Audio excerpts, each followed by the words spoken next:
mentioned that you were wearing black today to bury Randall Ritchie, Mr. Jerome as well. How do you guys feel about the court upholding the jury's recommendation? Is there any comfort?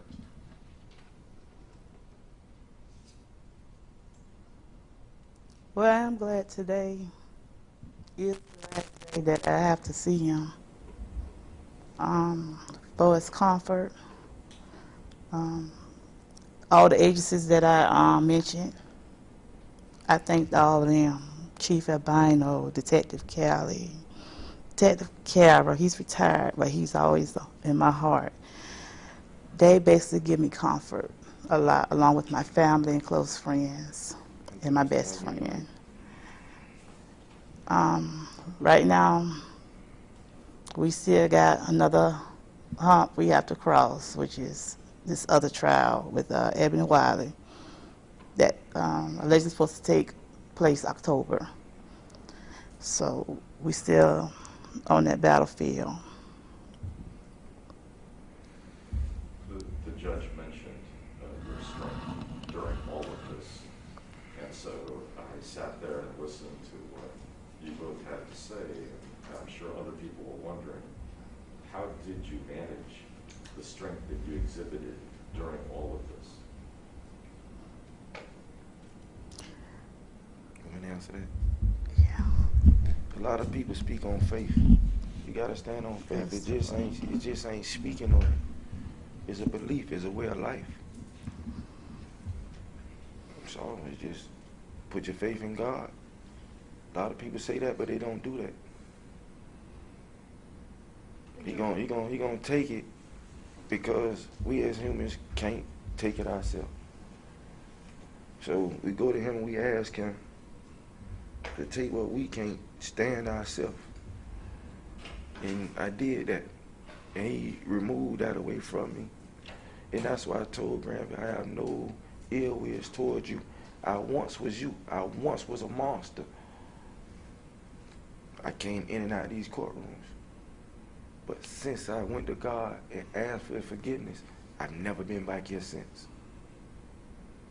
So you got to put it in somebody else's hand to take that pressure that you can't take.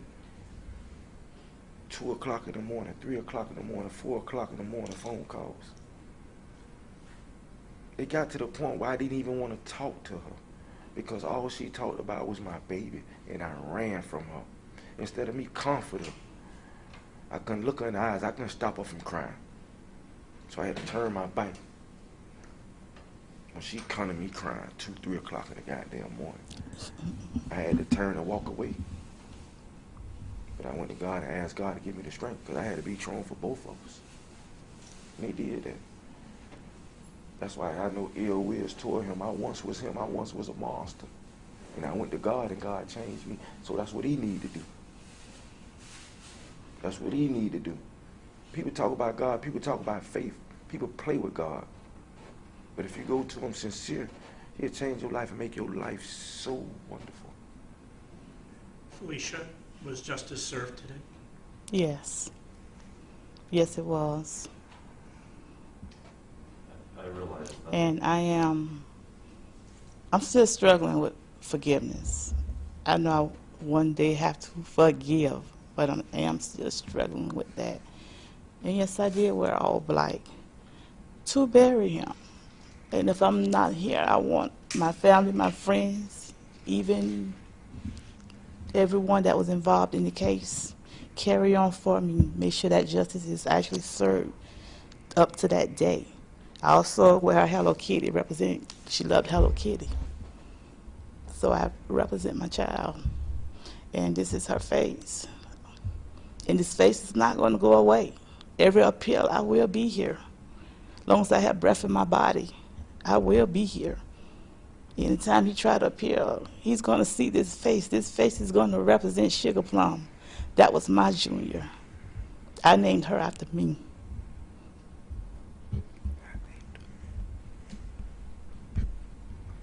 I realize nothing brings her back, but does today give you some measure of closure? Yes, it does. It does. It's been a long 6 years. and I mean a long 6 years that Miss Jennifer Johnson had to put up with me, Mr. Harmon, Where's she Miss at in Kimberly the Hyman, you know, She right and I commend them She right there. She hiding. for basically getting in mother mode or father mode, because I'm pretty sure they have kids too. And I also, like I commend Chief Albino. He goes, I see the flowers. He goes out there and visit my child too, our child too, sometimes out there at her grave. And I keep the cards and everything. And, you know, I just appreciate everyone that has been there for me. My children's family, back there, all my children's family. You don't forget about her. My best friend, Miss Kimberly Adams. She's been there all the way with me. You know, she's family. So, I just, you know, just thank everyone that's involved, everybody I called out, State attorney lady. all the state attorneys, even the judge. She took off her robe and went into mama bear mode, you know. And, you know, this is as heinous as it gets. So, you know, that's why I thank her. I had to thank her, because it could have went another whole way. Those few weeks that, you know, they had to put up with me. Gerard, he did the worst possible thing one can imagine to a parent. Why was it important for you to tell him that you forgive him, that you love him, and ask him over and over again to plead for forgiveness to God? Why was that important to you? This might be the last conversation you're ever going to have with him. Why was that important to you? Because I once was him. I didn't go to the state that he went to. I didn't do the things that he did, but I once was him. I was a monster. So it took for me to lose my baby to change my way of thinking. Is it sad to say that? No, because I wish I could have still have.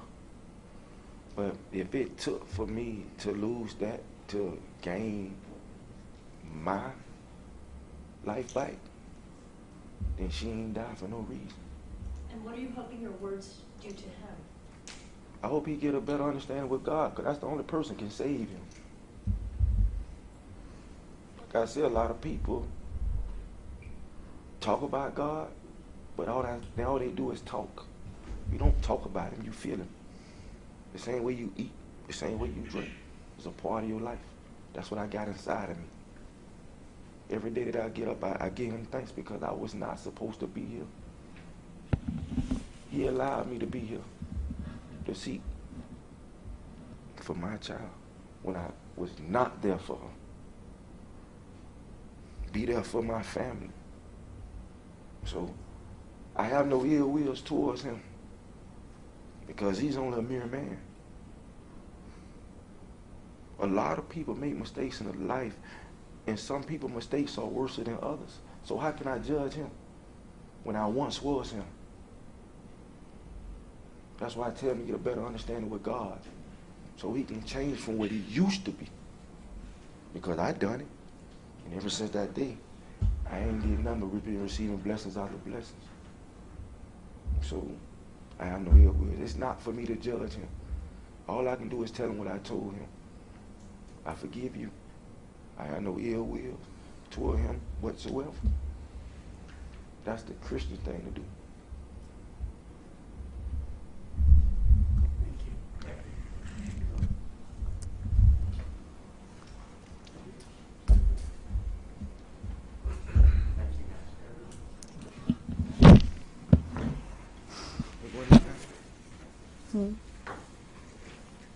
Just don't roll that liquor in your mouth. What's in my mouth? Oh, we still talking? You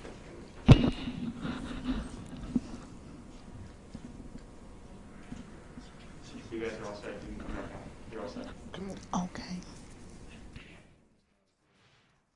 That was Felecia and Jerome Williams, parents here in this, again, terrible, terrible, terrible story. But as we heard here, everybody, Felecia say, I want to bring this up here one more time because this was a question that was asked by one of our WFLA Facebook fans here a moment ago, asking Caleb Red, hashtag KJB, do you think this is justice? Pray for all kids that had to endure things like this. And so Caleb is asking, do you think this is justice? And that was the exact question that was asked here to Felecia, and Felecia said yes, but that she is really struggling with forgiveness, and she believes that the next step in her process and her journey through this is to understand forgiveness. Here's, I believe, the county district attorney. Let's listen in.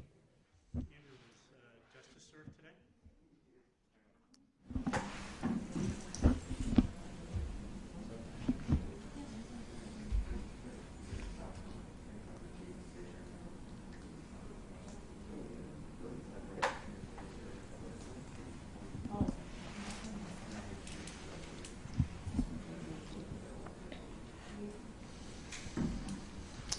This is Andrew Warren, And then State let's put the Attorney day for in the 13th context for a Judicial moment. District here in Hillsborough County. In Florida, we reserve the death penalty for the worst of the worst offenders.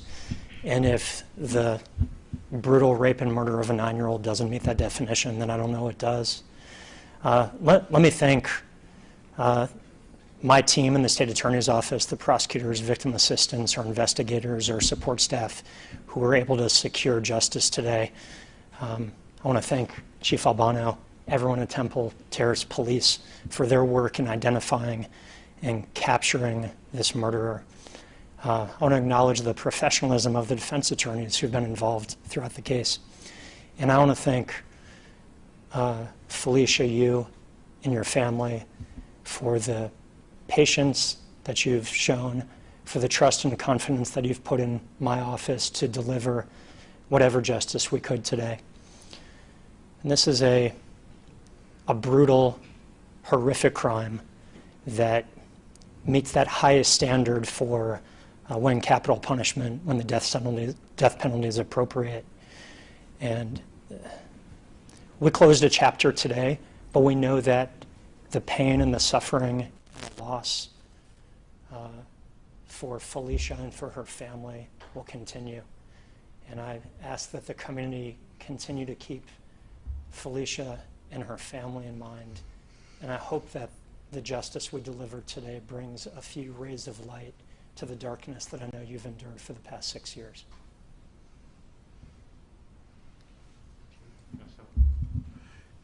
To the same question.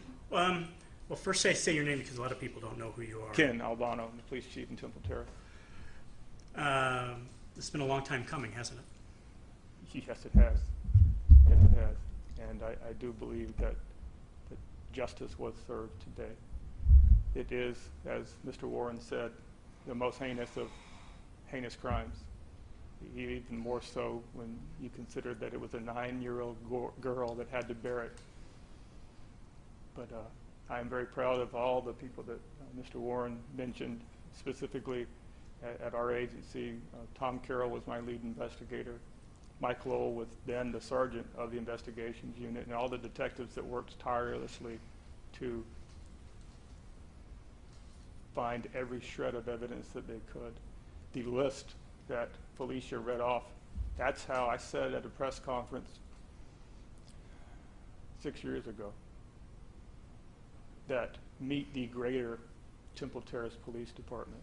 And that's what we do here in the Tampa Bay area, here in Hillsborough County. We bring to bear the full resources of every partner we can to do every bit of investigative work that we can to provide our state attorney with the very best case we can so that he and his team can do what they successfully did in this courtroom a year ago, and that's to get a guilty verdict. And so, very thankful for the men and women that served in Temple Terrace, the assistance that we received, and certainly for our state attorney's office and the courts for that matter. This was, bar none, and the judge commented on the professionalism, it was a very well tried case on both sides. what do you think was the most compelling piece of evidence that left the jurors originally were guilty and then death sentence, and then today the court holding that recommendation? What do you think did it? Maybe just swap out, sorry. The work that Chief Albano and his team put together to build a really strong case of both direct and circumstantial evidence, I don't think there's any single piece of evidence that that convicts a person, and in this case is no different. In terms of the sentence, I think when you look at her age, the rape, the disregard for her body, and how she was disposed of like she was not even a human being, this is the appropriate sentence. Thank you. Thank you.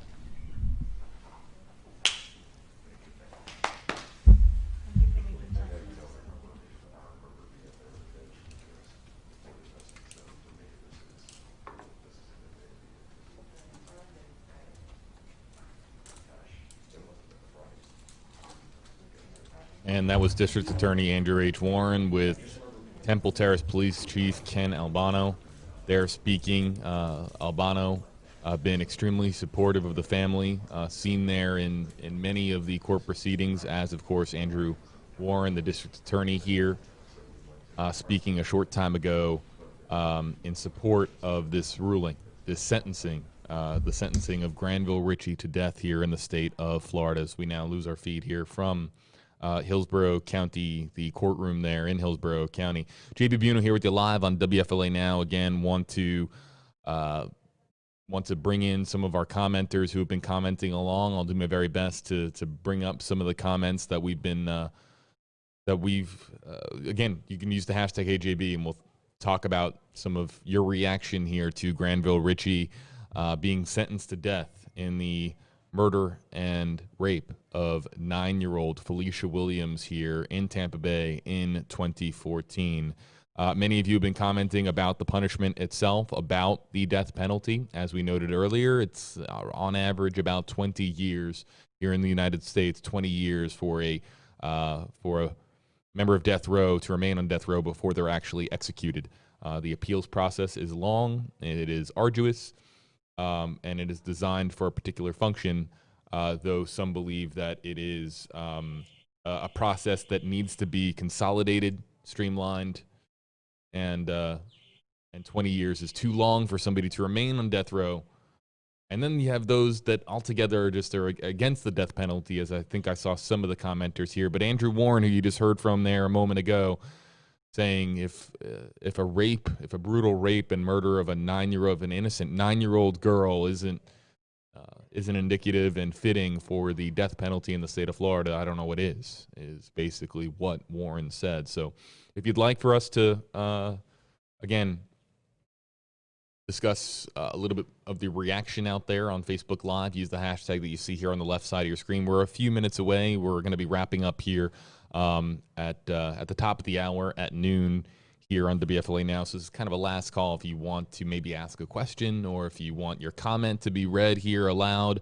Many of you have been very, very supportive of the family, sending prayers to the family that you heard from there as well, Felecia and Jerome Williams, who have been very, very vocal in supporting how diligent the legal process has worked for them, how much support that they have received from the Temple Terrace Police Department, from the prosecutors in this case, from the judge, from Judge Michelle Cisco.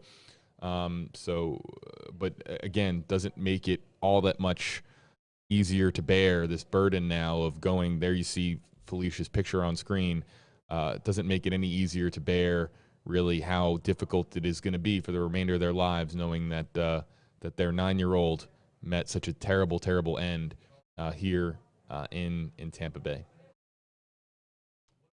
So I'm seeing, I think, a couple of comments here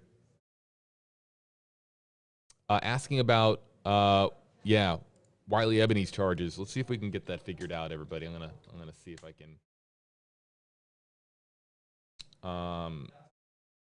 I can bring this up here momentarily, folks, and just go through my records and my notes. Yeah, so looking here.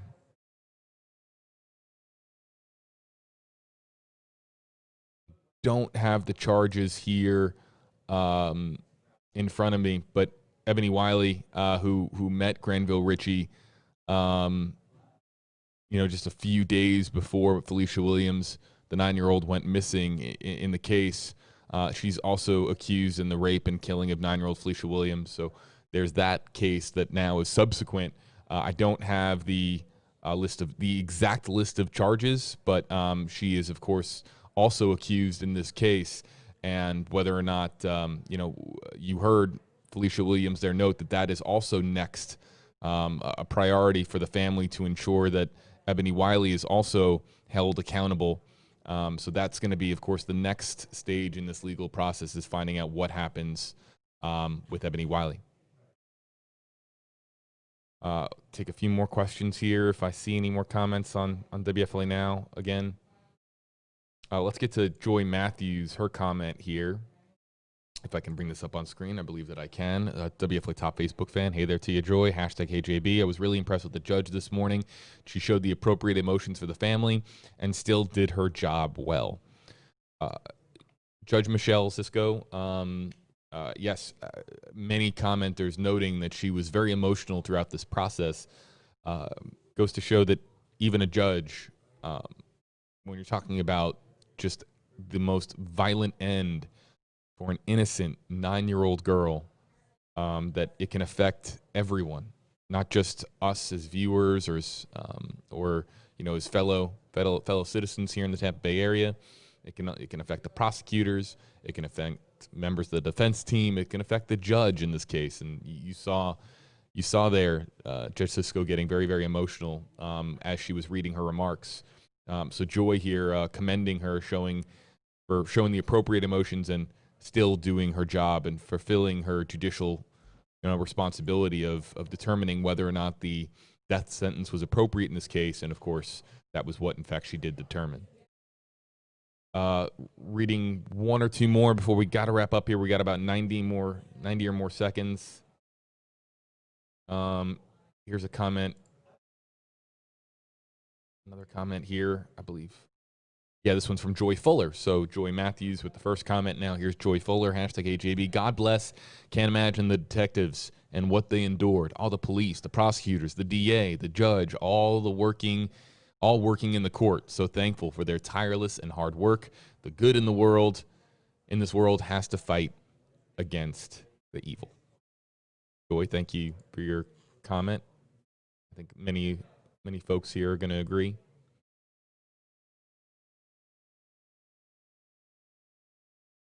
And let's see here.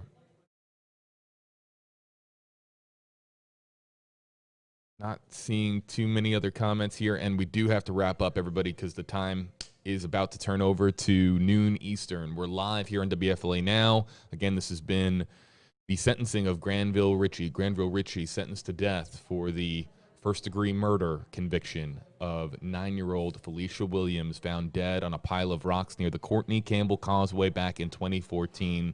A story many of you remember from 6 years ago. Now we have the conviction and the subsequent death sentence here in the state of Florida. We'll continue to keep you posted on this story.